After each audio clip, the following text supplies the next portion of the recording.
Fraser-McGurk turned 22 on Thursday, and a day later, the young Australian showed the world why he is considered one of the most destructive young batters in white ball cricket.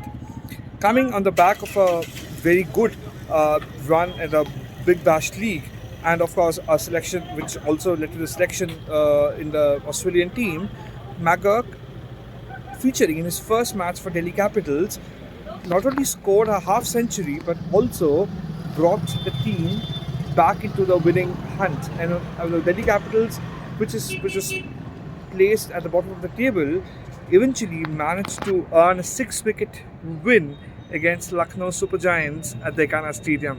We are just outside the stadium, and it was almost a packed house today with all the LSG fans expecting its dream run to continue.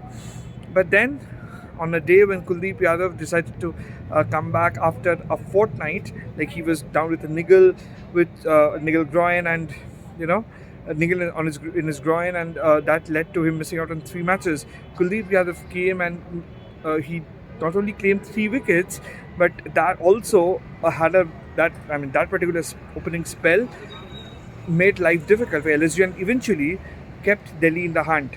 It's a different story that Ayush Badoni later played and came up with that partnership, which eventually helped the LSG score a 167, which was quite a competitive total.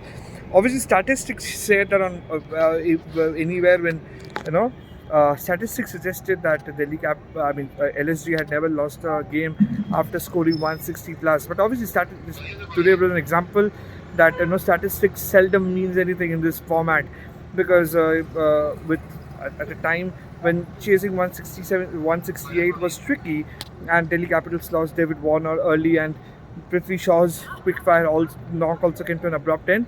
It was Jake and the captain Rishabh Pant who played that crucial knock, the partnership of 77 runs, and that eventually paved the way for Delhi's much-needed win. In the press conference, of course, Delhi's assistant coach Praveen Amre said that Jake was batting very well in the nets, and that was one of the reasons why the team management decided to bring him on board.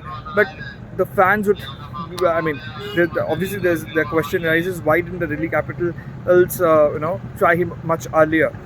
There's also a little bit of concern, despite the win, is the fact that the bowling at the death overs has been a concern for the Delhi outfit. Even today, despite